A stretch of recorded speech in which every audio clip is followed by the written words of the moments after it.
In the same way, mature human personality, it has some beauty of its own. And that beauty comes from humility. The higher Allah subhanahu wa ta'ala takes you up, you become lower and lower. You don't be arrogant, don't be proud.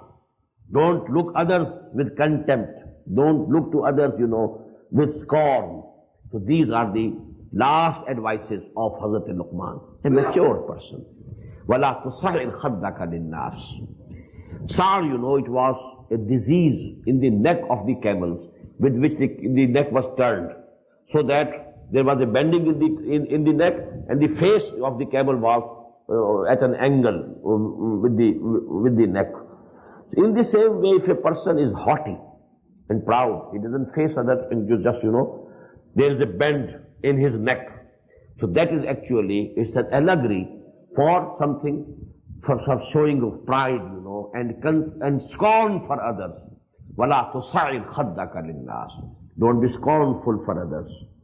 And this is very important. Why? Because when a person has gone to this high level, that he is enjoining people towards good and forbidding them from bad, from evil, maybe that his nafs, now it has become fat, and it will be telling him that you are something very big, you are something very noble, you are at a very high station of morality, high level of morality.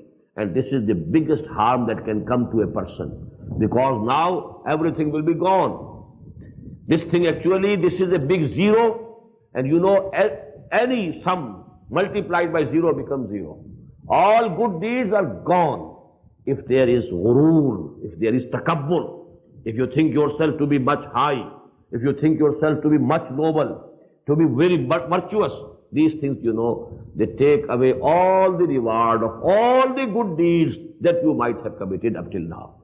So may Allah save us from all this eventuality and this bad end.